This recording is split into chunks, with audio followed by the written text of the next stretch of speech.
the fighter's voice. It's Robert Garcia versus Hector Camacho Jr. Every fighter has a voice, and so do you. See it now in lights.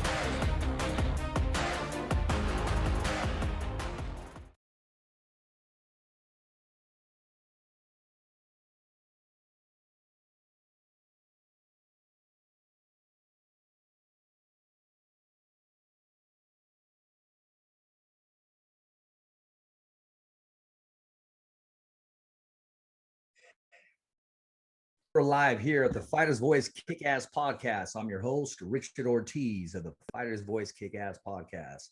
We got a fun show for you viewers and fans tonight, ladies and gentlemen. We got with us by way of Zoom, the man they call the Rigaroo. And we're going to ask him exactly where he got that from, what it stands for, and what it does for him once that name's announced, because I know it does a lot for his hands. Ladies and gentlemen, without further ado, the former junior welterweight champion of the world, Mr. Regis Prograis. Welcome to the show, Regis. How we doing, my man? Good, brother. All good, bro. How y'all doing over there? Doing pretty good. Can I get your audio up just a little more? Yeah, let me put the phone in my hand. All right. Okay. I put it in my hand because it was kind of far away, but yeah. All right. Oh yeah, that way I can hear you. How we doing the audio, producer? Awesome. Okay, maybe it's just my headset or something, man. Regis, I made a comment off camera, and I want to make this comment again, man. I noticed I don't even see a single mark on you. I mean, I can't even tell that you fought last week. I didn't get touched. Did not get touched, bro. I didn't get hit, bro. He didn't hit me one. He didn't hit me one time. You know what I'm saying? We fought. That was six. It went 6 rounds. I didn't get touched one time. Didn't get touched. So, you know, it was a good night. No, I mean, the only thing that's changed has to be your bank account. Yeah, I mean, you got a great opportunity there with Triller, and you turn it into gold. Right, exactly. Yeah, of course, always. You get the opportunity, you got to make the most of it. Man, you know what? What was it like working with Triller? I know it was a different event, it was a different atmosphere, and you know, anything different as opposed to your walk when you were with PVC or any of the above? Because I'm talking about that ring walk there. Well, no, actually, bro, the ring walk, they rushed me. You know what I'm saying? For the whole ring walk thing, what they did is I was supposed to, like, first off, like, they made me go to the arena at 6 o'clock, right? Yeah. I didn't fight. I didn't walk until about 11:40. So I was almost sitting around in my dressing room for about 6 hours, bro. Damn near 6 hours. So, and then when it was time to walk, they rushed me. I didn't even it wasn't even a ring walk. They didn't play my intro music, nothing like that. It was just like rush straight to the ring, so I mean, that's how that happened. So I mean, and to a fighter, that's very important, that ring walk, that music, that gives you that time to gather yourself, get yourself psyched up, get yourself ready to go and to take care of business. Right. But you know what? Yeah, exactly. They rushed it, bro. It wasn't no ring walk. It was just like, just go straight to the ring. So I was like, all right, I guess, whatever. Well, this is one question I want to ask you, man. And did it smell a little different on the way to the ring? Everybody said it because they had so much weed smoke in the building. So look, you gotta realize this. We fought in the Falcons play, the Mercedes Stadium, right?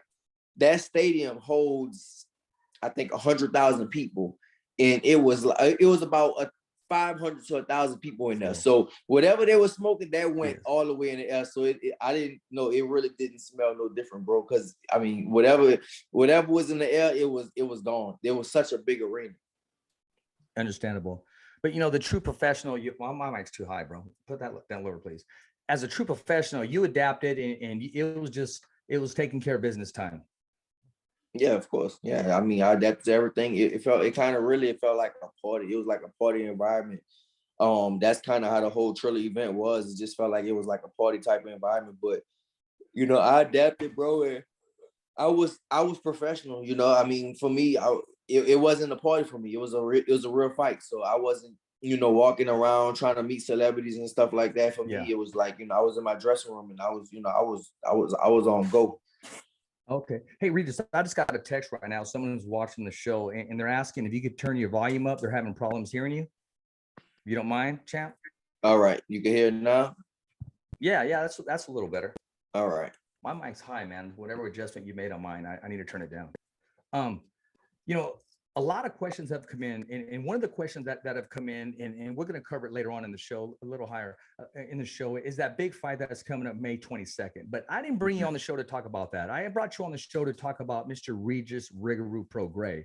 You know, you continue to control your own destiny when it comes to the management, the corporations, or when and where you want to fight, with the exception of, hey, I'm ready to go and waiting for that title shot, but there needs to be business taken care of right now. Is this something new with the Rigaroo? Is this free agency? I'm a free agent right now. Yes, I'm a free agent. You know, so I kind of control my own destiny, bro. You know, I mean, I'm the boss of my own destiny right now. People can't really tell me what to do, and it's a good thing. I'm not locked into nobody, and I'm free. I'm free as a bird. You know what I'm saying? I can do whatever I want, and I'm a super hot free agent right now, so I can kind of go wherever. You know, anything I want. I'm like right now I'm kind of like a walking fucking bank right now. You know, I'm a walking money bag right now. So I'm a free agent, and I can do and go wherever I want to. So I'm in a very, very good position. I was about to ask you that, man. How does it feel to know Regis? He controls his own walk right now. I love it, bro. I mean, I'm the boss. You know, I'm the boss of my own shit. You know, nobody can't tell me what I can and what I can't do. I'm the boss of my own thing, brother. And it's a great feeling to be the boss. You know, it's a very, very great feeling to be the boss of your own thing. I can do what I want. And you know, whoever wants me, you know, I'm a walking fucking money bag. So whoever wants me, they gotta come with a big ass pile of cash. You're a big ass fucking walking bag. I like that. I mean, we're gonna have to put that on your hashtag or something, man. If you were a football player, you'd be sitting down with Jerry Jones right now, and he negotiate that. He try to tie you down. He try to make you that offer that you couldn't refuse, man. Right. So right now, yeah, somebody got to come with something that I can't refuse. You know. Hey, Regis, I haven't met him. I haven't looked him up, man, but I respect him. He's cool as hell. Tell us about who's Dank. Oh, dang, that's like my brother. You know what I'm saying? It's Right people. It's like my brother. I grew up with him. We all grew up together in New Orleans and shit like that. You know, so I'm letting him handle my shit for me, some of my stuff for me. I'm kind of being, you know, what I want to be. Everybody tell me boss up, and what I'm doing now is I am bossing up, and I'm putting the people around me in power positions. And you know, I kind of want to be like a LeBron James, you know, put all his people on, you know, like that's kind of what I'm gonna do now. And I got something real special. Y'all gonna see in a few weeks. I got some real special. Y'all gonna see. I'm a real big boss move I'm gonna make. Of course, I'm not gonna tell nobody what I'm gonna do. I'm not even telling my close people what I'm gonna do, but it's gonna be a big surprise, and it's gonna be a real big boss move. You know, I'm just bossing up.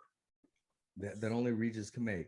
And I want to tell you, we went back and forth text messaging, me and Dank, and I would never think that he was a close friend of yours, meaning all our conversations have been truly professional. So you do got the right guy in place. Right. You know, a lot of times fighters, not saying you or athletes, they'll kind of try to bring a homie in, and then you can kind of tell they're in over their head, or hey, it was a move that shouldn't have been made. But with your guy Dank over here, it's all professional, man. I mean, completely. Every T is crossed and every I is dotted.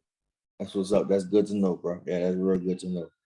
Yeah, no, and yeah, I'm definitely gonna have to reach out to him too. He had text earlier, and he said, "Hey, when we're all done, give me a text." And that's the type of stuff. I mean, he's on it, is what I'm saying. He's doing his job. Right, exactly. That's perfect. That's just what I need.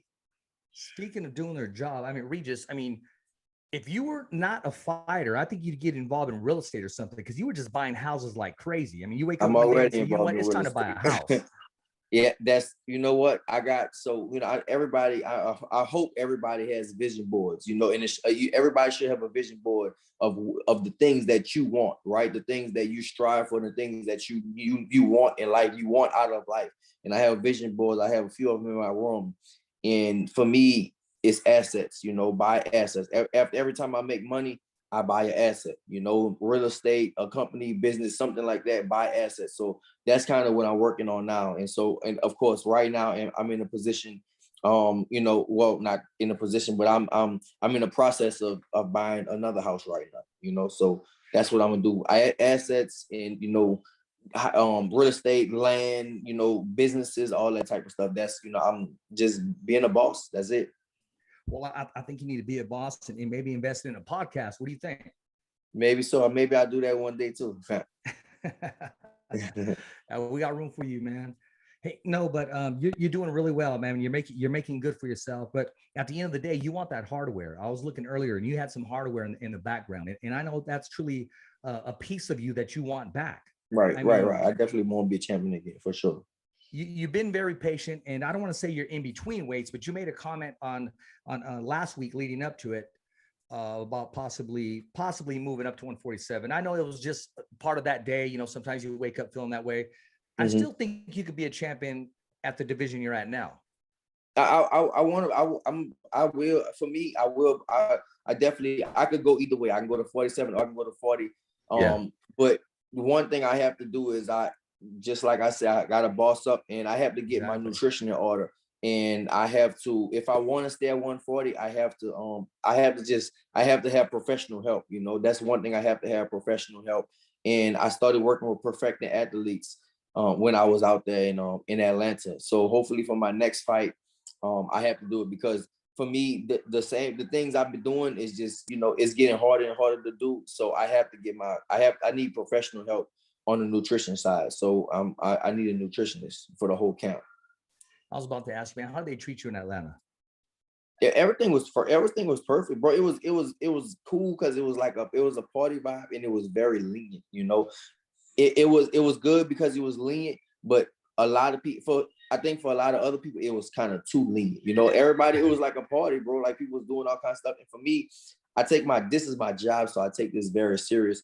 And you know, I wasn't like walking around Atlanta doing all that stuff. The only day I walked around Atlanta was the day of the fight. After I ate, I just walked off my food. We stayed at the Omni, so they had a park right across the street. So I did like a lap around the park, went back to my room and laid down, and that was it. But I was in my room almost the whole time. You know, for me, it's like being professional. That's kind of what I am. I want to be a professional, and you know, I wasn't about to be in like party mode and stuff, because there was just a lot of other people that was walking around, and it was just real free, and it was like, nah, I wasn't doing that stuff. When I had to be down to do interviews and stuff, then I'll do that. But most of the time, man, I'm in my room. You know, I enjoy Atlanta after the fight, but when it's before a fight, I'm all business. Well, you did take care of business, and all eyes were on you because, like you said, you're that missing piece in the division. People are watching you. People are watching you, and they're also scouting you. People are watching you to see you get defeated. At the same time, people are rooting for you. You're that headache around. I'm going to be honest with you. They're not sure what moves you're going to make or where you're going to go. You're keeping everybody in suspense right now, man. And you said you got a announcement to make next week. You know what? Keep them all on edge, because right now you're controlling your own destiny, and it's good for boxing. Definitely good for boxing. Yeah, bro. I mean, I love the position I'm in. You know, like it's like when, you know, every time a door closed, like 3 of them open up, and that's kind of what happened in my career. And it's just, you know, it's the same thing that's going on right now. So I think a huge door is going to open up for me pretty soon. Well, Regis, God knows the desire of your heart, man. I mean, plain and simple, period. And he knows what you want and what you want to control and what you want to be 100% boss at. And that's your own legacy, and that's your own decision making. Right. Exactly. Perfect. You know, Regis, I mean, the draft's going to be pretty soon coming up, man. I know you're a New Orleans Saints fan to the max. What are you guys looking for, man, to draft? And as a fan, what's your disappointment every year that seems to be the same routine? I mean, are you guys going to replace your quarterback? Or if you were the on the staff during draft time, who would Regis go after? I don't know, but I'm not gonna lie. I'm a big Saints fan, but I don't really watch too much football unless, of course, it's the Saints. And I'm not even gonna lie. Like I'm a Saints fan, but I'm like a huge to where I have to watch every game. I'm not even gonna lie. I'm not like that. But it just seems like with the Saints, bro, they get so high every year, you know, and it seemed like, bro, I don't want to make excuses for the Saints, but it seemed like we get cheated every year. It just seemed like that they all something always happens. I want to argue with you on that cheated. Rams game. Bro, it just seemed like every time something happens and we get cheated or something like that. Like we get right there and it's just some bullshit that happens. And every time, like every year, bro, like it's fucking crazy how that shit happening. But we get so close every year. If I'm not mistaken, I think we beat the Buccaneers and they won the Super Bowl. We beat them in regular season. I'm not mistaken. And then they won the Super Bowl. It was like, damn, but I was happy for the Bucs because I'm a fan of greatness. And Tom Brady is fucking amazing. He's super great. And a lot of people, they want to see the greatness lose and stuff. But for me, I love to see I want to see him keep winning. And then on top of that, I had real interest in it because either team would have won. That would have been cool for me because I know two of them are my homies from New Orleans. Leonard Fournette, he was the running back for the Bucs, and then Tyrann Mathieu, he won the year before with the Chiefs, and he's the DB. So for me, either one of them, both of them went to the Super Bowl, and I was cool with that no matter what. You were happy for him. You weren't. I was happy, bro. Yeah, I'm happy, man. I'm happy for all my people, bro. Like, I know I'm cool with, I'm cool with Leonard and I'm cool with, Tyrann Mathieu and stuff like that. So I was, both of them was in the Super Bowl and Leonard won. Leonard got his Super Bowl ring. So I was happy for him. Well, that's good, man. I mean, and you got a lot of people around you that are happy for you. I mean, right. But believe it or not, but then you got some skepticism and you got people that want you to get defeated. I mean, I know it, especially from the area where I'm at. And a lot of people, they'll give me and they'll ask me questions like, hey, so did you talk to your boy Regis? They'll kind of say it that way. And I'm thinking, hey, what I do is what I do 100% down the middle, and why don't you ask him next time you bump into him and see what happens? I mean, he's approachable, man, but he's going to give you a solid answer if you ask him. Oh yeah, I don't bullshit, bro. People. Yeah, that's one thing about me, dog. I'm not gonna give you no bullshit answer. I'm not scared to open my mouth. Like, I'm gonna say what's on my mind. I ain't gonna be no fake ass motherfucker. That's just not me. I'm not fake. I'm gonna say what's on my mind, and that's just me. You know what I'm saying? So you ask me something, and I'm gonna give you the answer. No, and you have, man, and you've been true to your word. I mean, hey, you were rocking the Fighter's Voice T-shirt like you said you would. You said, "Send me one, man. I'm gonna rock that thing," and you did. Yep. Exactly. More than one time. Right, exactly. Yeah, exactly. I'm a man of my word, bro. And see, but when you wear that shirt, man, that got to give you a sense of freedom, man. That got to give you a sense of power and just feel that championship vibe when you're wearing it, man. I got to spar with it next time. Next time I got to spar with it and see how I feel. Actually, I don't wear no shirt spar, but maybe hit the pads with it. Okay, then I'm gonna have to send you a dry fit, my man. Yeah. Yeah, right. Along with one of these too. Exactly. Send me that. Yeah. So I'm going to ask you, man, how's your son doing? Because I know he's riding your same footsteps. I mean, 1 minute you're holding an alligator in your hand, and then your little boy's holding a freaking tarantula. Yeah. He good, bro. He real good. I got him in soccer, and I had him in boxing at first, and he was fucking bullshitting in boxing, so I kind of took him out. And the boxing gym was kind of far from my house and stuff, so I was like, nah, I'm gonna just take him out of boxing, but. I gotta play something. I gotta be soccer, but he good, man. He was at the fight. He enjoyed it. He really enjoyed himself. He met Justin Bieber. He met the Milo twins or something like that. Yeah, these TikTok girls, super famous on TikTok. He met them. They was in the ring. Justin Bieber. He took a picture with Jake Paul's robot. He wanted to meet Jake. He saw Jake Paul and Logan Paul. He met Pete Davidson. He took a picture with him. So he had fun, bro. I'm just glad I can do this for my kids to where like one day he's gonna grow up and be like, damn, my fucking daddy was a cool motherfucker. Like my daddy was, like I introduced me to all these people, like, and I mean, for me, I don't be caring about that, like taking pictures with people because it was a lot of people there, it was I think T.I. and Snoop Dogg and Ice Cube and E40 and Rick Ross and like I said, Justin B. It was a bunch of people there, but for me, I don't be really worried about that type of stuff, like taking pictures with people and all that. But for him, he's 7 years old, so he saw like Justin Bieber and like, he made the fucking, it was the time of his life. And, he went to school Monday and he told all the people, and his teacher was like, the Triller thing. And, I don't know if the teacher really know who I am and stuff like they put 2 and 2 together and stuff like that yet. I don't know. But yeah, I heard him talking online about how cool it was. So it's good, man. Well, that's great, man. I'm sure he told all his friends. The only thing missing from his dad is the cape. Right. Exactly. And I don't need the cape. We don't need a cape around here. Hey, man, tell us about that robot, man. How tall was that thing? I saw you tripping out on that. You put a video Man, out there. that fucking thing is, I don't know, bro. It's really tall. It's probably like 15 feet. It's a big ass robot, bro. And the crazy thing, I might go ahead and get one myself. They gave me the information. We linked up with Jake Paul's people, and I might, that might be something I might do myself. I might get me a Rugeroo robot. So we gonna see robot. a Rugeroo robot. We gonna see. I got my people on. Like I said, I put my people on it, and I'm gonna contact them and see if I can get one. I heard that. There's nothing wrong with that. Hey, add your repertoire. Exactly. I want to ask you this now. I want to concentrate on the fight now. What was it like after your victory and you're in the dressing room? Is it time just to relax, be yourself, or were you still kind of scoped into the other fights that were taking place? Out. Close the door. Fuck my little girl, boy. She is a motherfucker. My daughter. Yeah, speed on her, man. She ran there real fast. Yeah, bro, she bad too. But no, after victory, bro, it's just like every time you fight, it's just like a weight is lifted off your shoulder.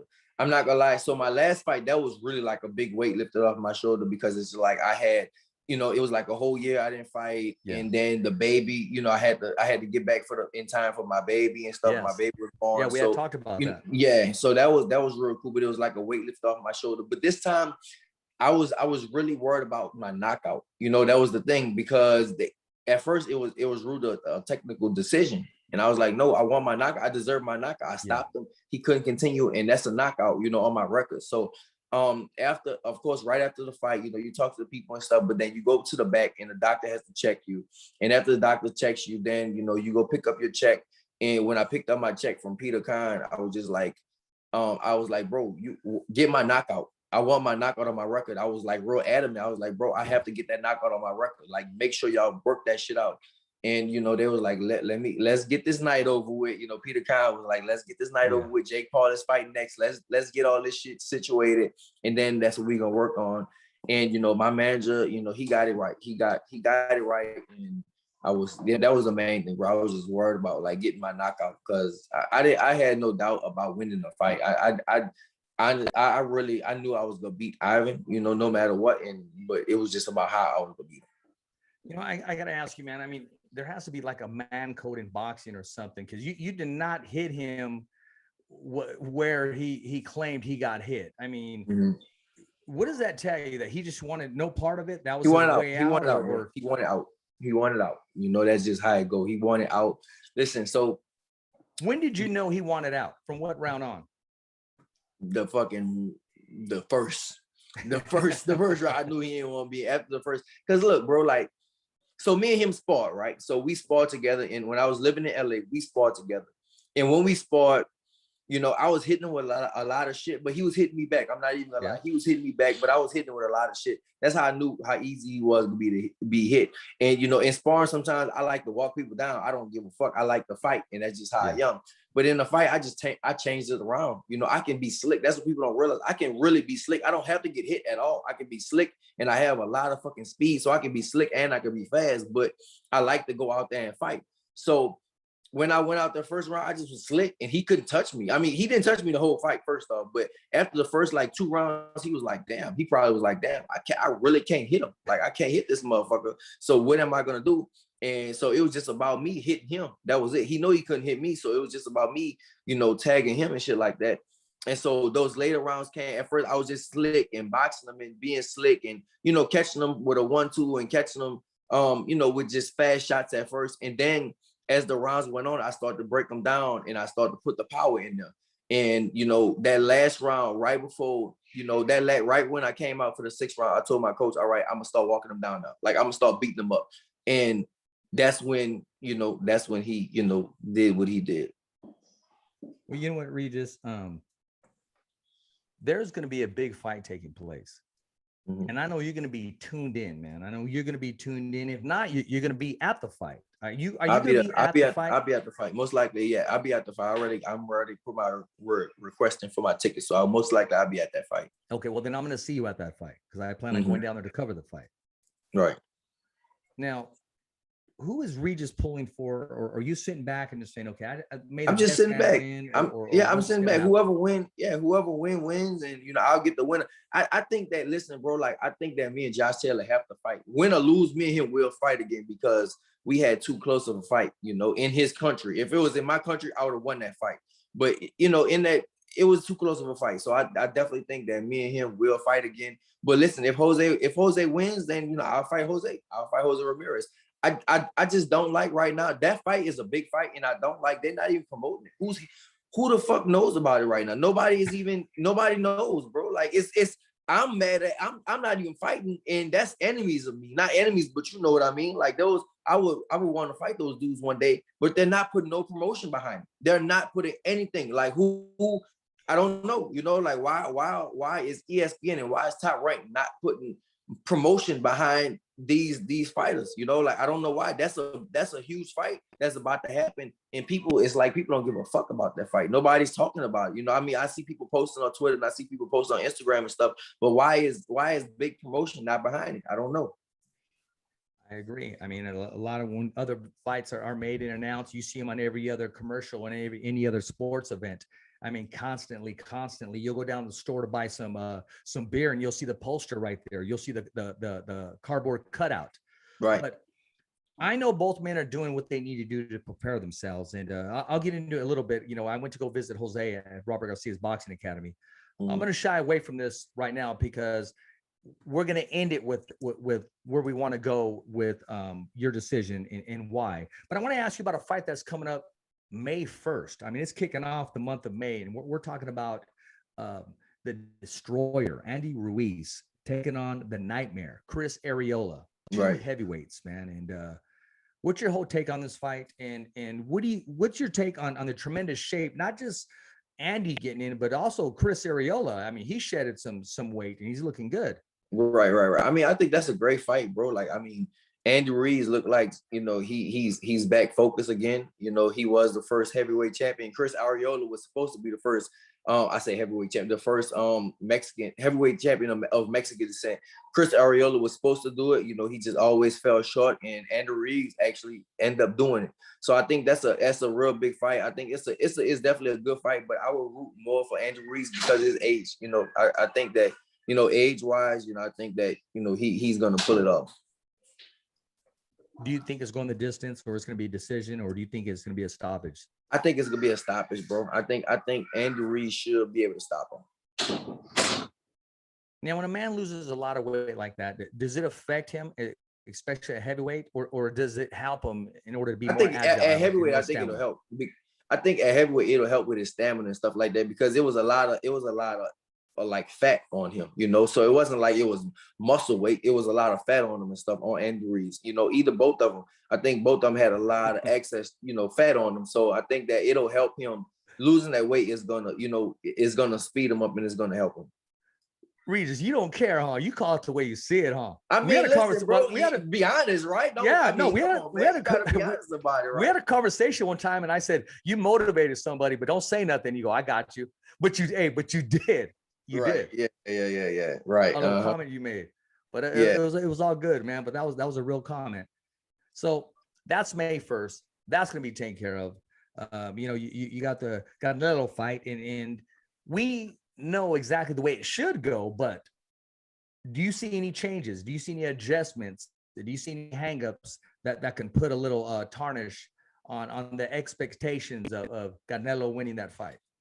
Not really, man. Canelo is a beast, bro. I'm not gonna lie. Like Canelo, I don't think nobody can beat Canelo right now, to be honest, man. Like, it's just after that loss to Mayweather, he just totally transformed. It was a learning lesson, and it was kind of the same thing with me with the whole Josh Taylor thing. I still thought I won the fight, but it just made me pick up my game that much more, and made me move back to Texas from California and all that type of stuff. So the same thing happened with Canelo after he lost to Floyd.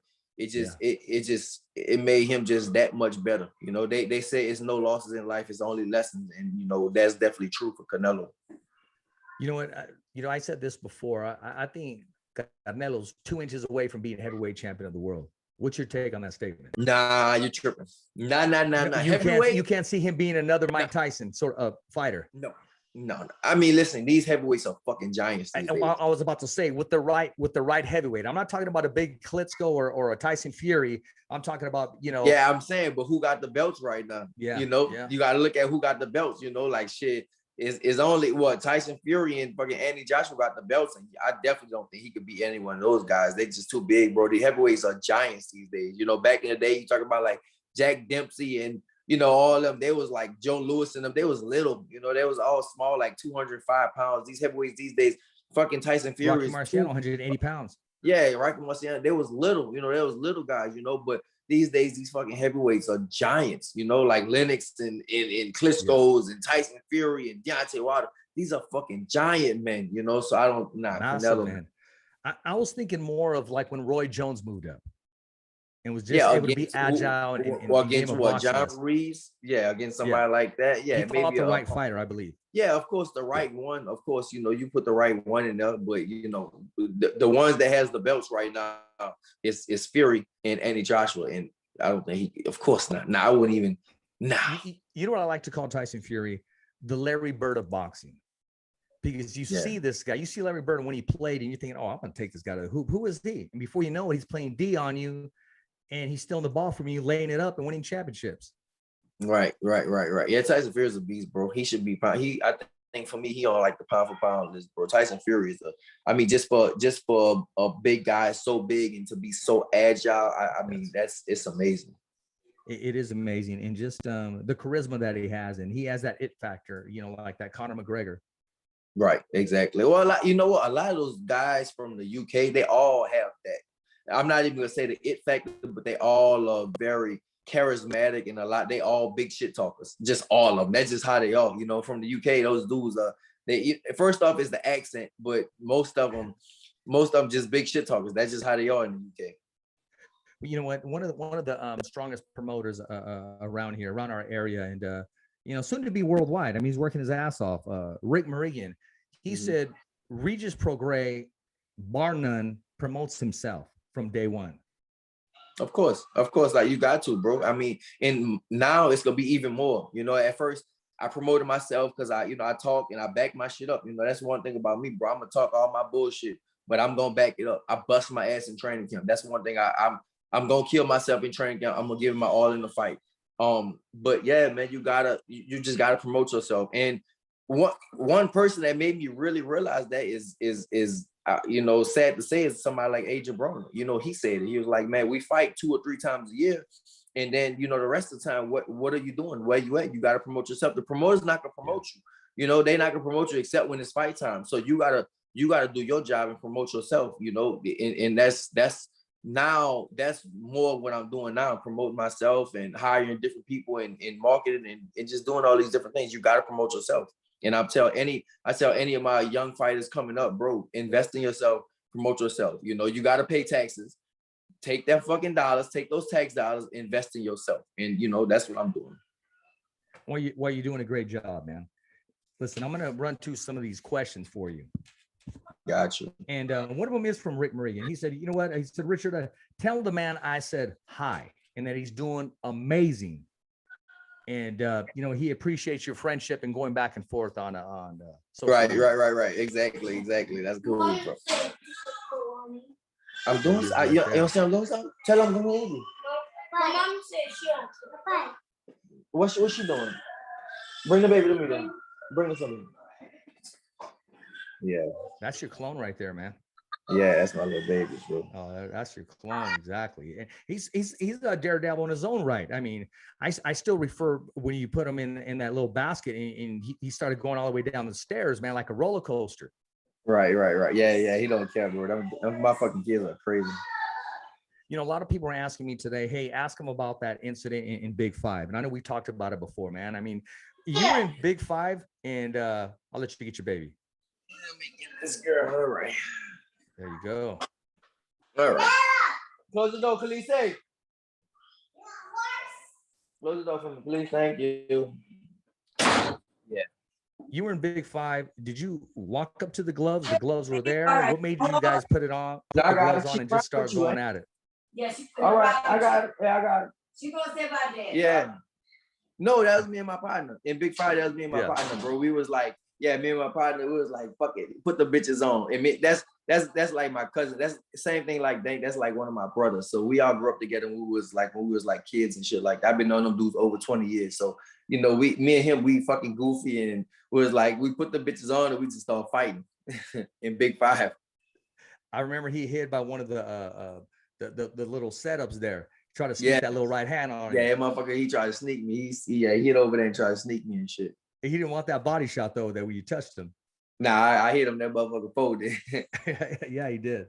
He did. He really did. But no, you know, you are enjoying life and you are making every day count, so to speak. And what you need to do, and I don't need to tell you, is when that opportunity comes once again, because I believe it is, and you're earning that opportunity because you have that flash to you. You have that, I want to say that it factor, because you could have taken the loss and faded into the sunset, but you came back immediately and you started working. Even after your victory, you were in working out again the very next day. And I'm looking at you now, it doesn't even look like you had a fight last week.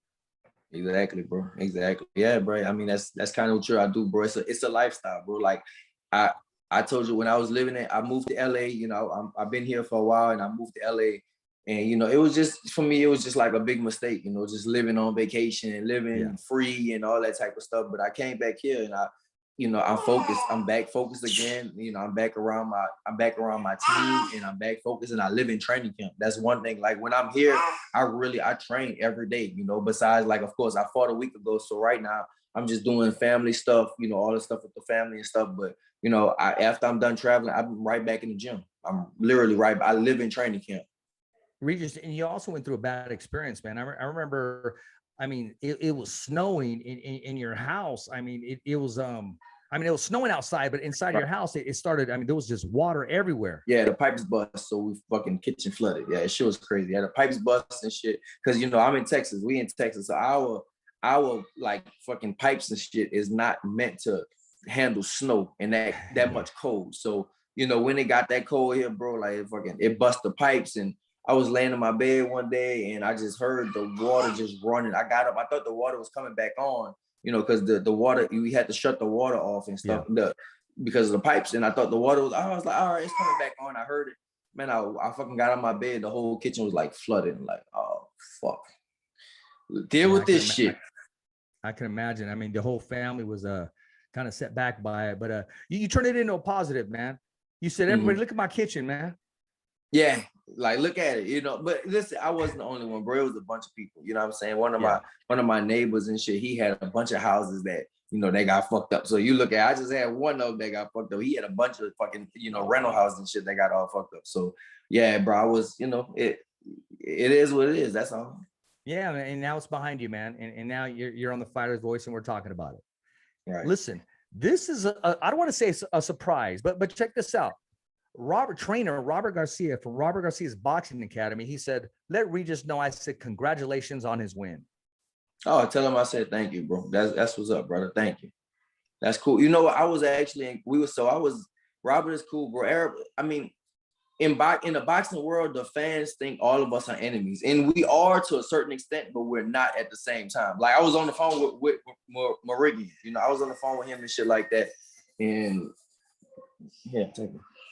So I was on the phone with Rick Morigian, and he was, you know, I was talking to him about that was about 2 months ago. I was on the phone with him, and you know, I was in Colombia with Robert, and Robert was cool. We was all cool and stuff. We was in Medellin for the WBA thing, and you know, everybody was cool and stuff like that. So we ain't got to be enemies right now, but eventually we will be enemies. You know, if I fight his brother, if I fight, you know, or Jose, you know, we'll be enemies again one day. But right now it's cool. And I tell him I said thank you. You know, I will. And you know, this isn't my style, but if I don't even attempt or dip into this right now, I'm going to hear from about 10 people. How's that conversation with you and Rick Morigian? Man, We was all right. I got to record it. Actually, I'm not gonna never put it out there like that. But I got to record this stuff. Somebody recorded it for me. I don't do that type of shit, but somebody recorded it for me. And we was just talking about me. He was at first. He was like, it was all cool. It was all good. But we were talking about the Jose. I was like, Rick, you know, Jose ran from me. You know that. Now you know that's a fact. Jose. I was supposed to fight Jose, and you know he didn't. He ran from me. He was like, oh, it wasn't the right time. It wasn't the right time. I was like, oh, all right, that's your excuse, right? The right time type of thing. You know, but you know, we all cool, bro. That's how I go. Hey, man. Hey, it must have been a fun conversation, man. And yeah, of course. Every time I talk to, listen, the time I found out this boxing shit is like, is not what you think it is. It's when I came there, when I came to Fresno for his fight, for Jose Ramirez's fight, and I was sitting right there and with all his people. Rick Morigian's sister was right there. All his people, Jose's daddy was sitting next to me. Everybody was like right there, and everybody was so nice, you know. And I'm thinking, so it's a funny story. My manager, this is a funny story. So it was me, my manager, and my coach. We went out there, and I told my manager, I was like, my coach said, he was like, yeah, you better tie your shoes. And he was like, yeah, I got them tied. I can run real fast. We was like, run? What you talking about? We talking about if we tie our shoes, we talking about we gotta fight these motherfuckers in Fresno. You know what I'm saying? Because I was in enemy territory. You know, he felt like he was like, oh, you motherfuckers don't tell nobody, y'all gonna take up my street cred. I was like, no, motherfucker, you tie your shoes up, we might have to get down. So you better have your shoes tied because we might have to fight these motherfuckers in Fresno. And so, but everybody was like cool. When I first got there, people was like talking, you know, they were saying the little things, but then after the fight, bro, everybody was so cool. They was like, man, it's gonna be a good fight. I can't wait to see you and him fight and all that. And everybody was so cool. Everybody was so nice. I was talking to all the people after the fight, after Jose, who he fought. I forgot who he fought.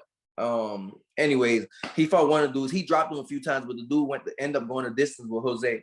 And after the fight, we ran up on Ramirez, and you know, he was just like super nice. He was like, man, you my people, and you know, I always fuck with you and all that. And I'm thinking, me and him about to beef, we about to fight, you know, because when the shit started a long time ago when I did like a sketch of Jose Ramirez. I had a picture of him on the wall, and I was drawing shit on his face, and I was like, yeah, I'm gonna fuck up here, I'm gonna fuck this up, I'm gonna fuck his eye up, I'm gonna have him bleeding, I'm gonna black his eye. I did that, and that shit like that shit kind of went viral, and people was like, you know, talking shit about it, and then that's when me and him started going back and forth, and so, you know, and that, you know, we had that beef going for a long time, and so I'm thinking, yeah, when I get to Fresno, I'm thinking, man, me and Rick about to get it on, and that it was just the total opposite, bro. He gave me good ass. They gave us good seats. We was right on we was the front row, right, sitting with Rick's family and Ramirez's family. So, I mean, everything was cool, bro.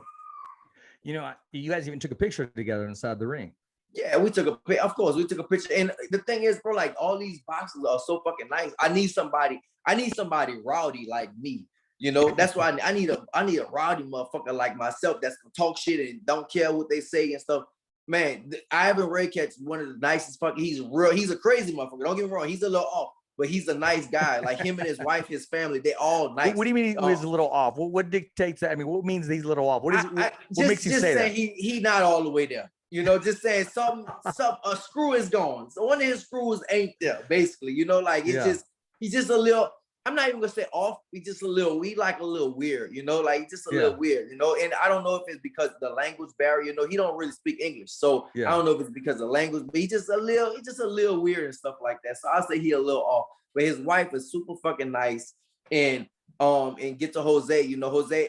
So after he beat Maurice Hooker, I was in the ring in Dallas, and I was like, I'm taking these belts. And he was like, man, it's gonna be a good fight. And just so nice, you know, and all that shit just fucking disarmed me, you know, because and that's like I read about all that type of shit already, you know. If you really like you get in an argument with somebody, you real heated with somebody, and somebody just smiling at you, what you gonna do? You know, you can't do shit. So that's kind of how Ramirez was. Like I was like, I'm gonna take these belts and I'm gonna fuck you up. And he was like, yeah, man, it's gonna be a good fight. You know, I mean, you know Ramirez more than me. How do you talk? Yeah, how you talk?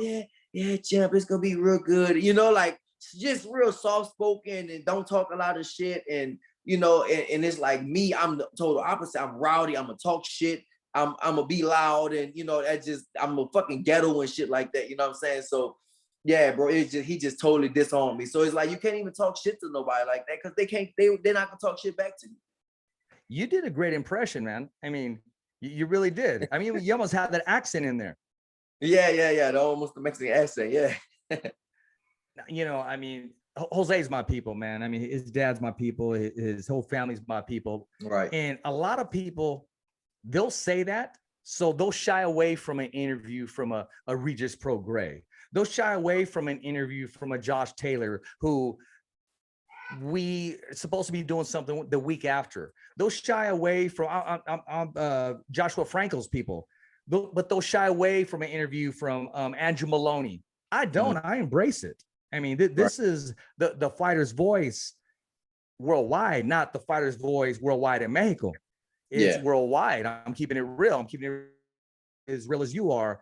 And I ask the questions that need to be asked with the utmost respect. But when you get Regis going, I mean, you become animated. You should have your own cartoon out, man. If you did, what would you call it? The Root Group, the Adventures of the Root Group.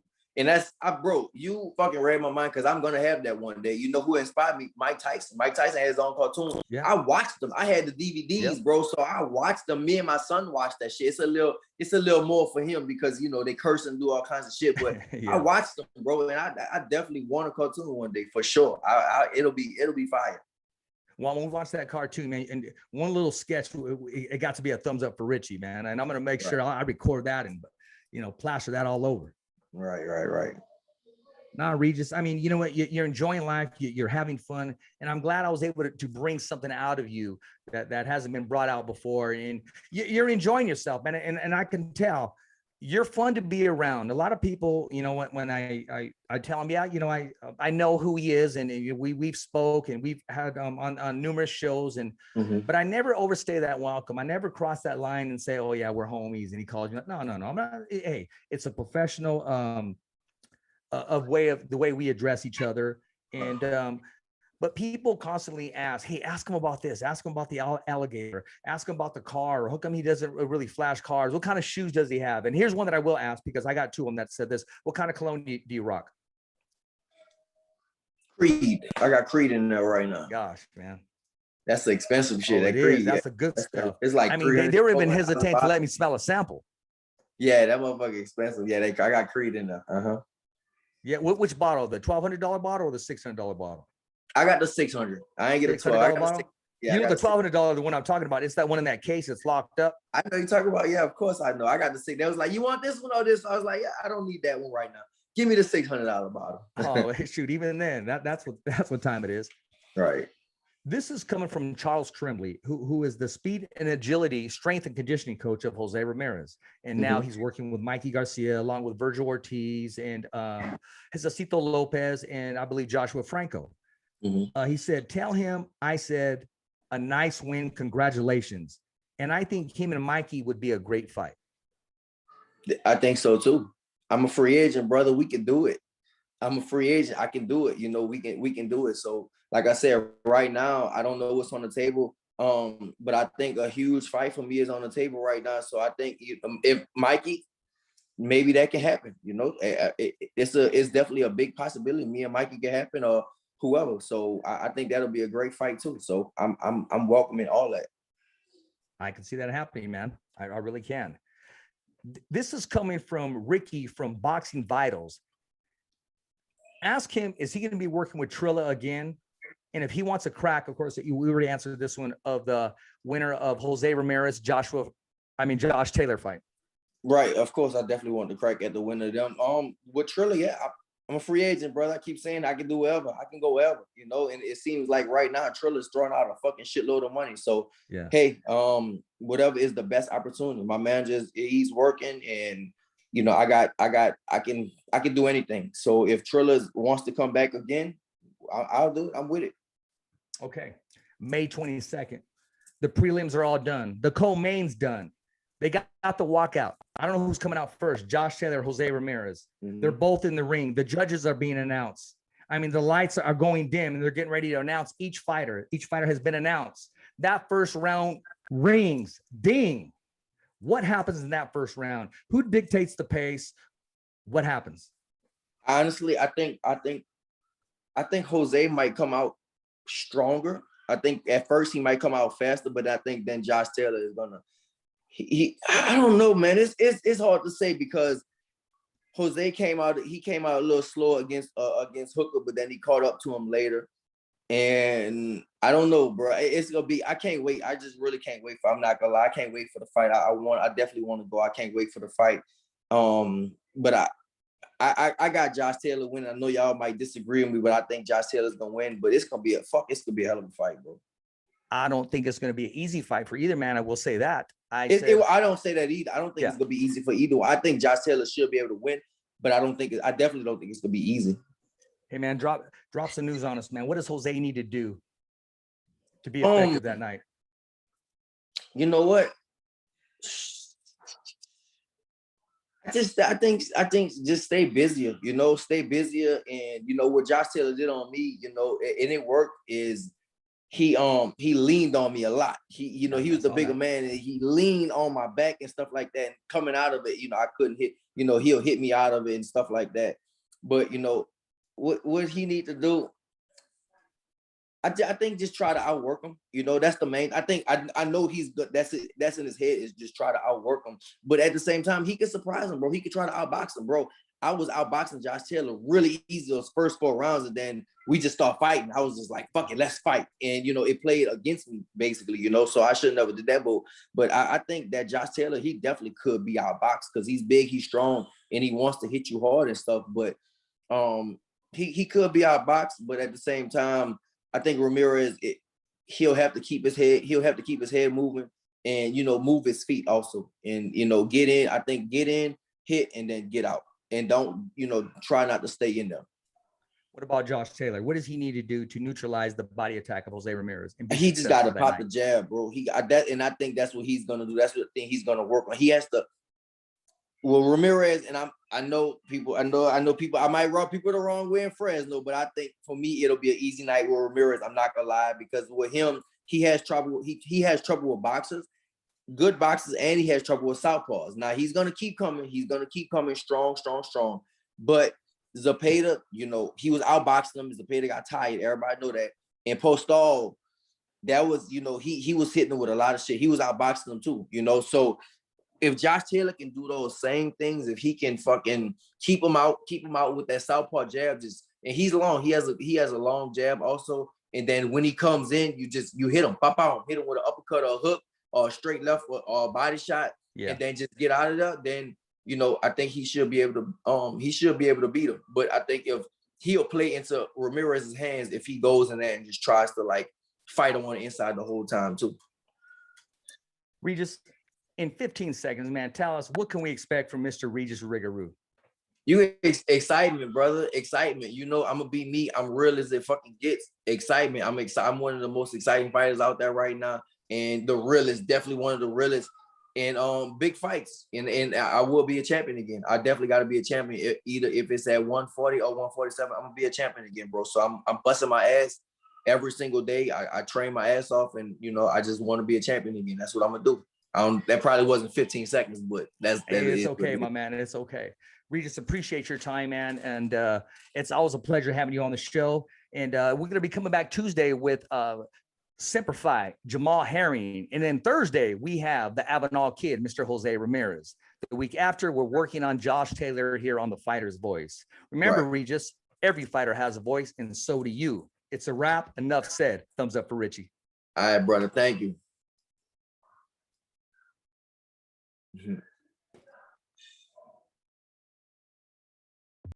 Don't you dare touch that dial. Don't miss out.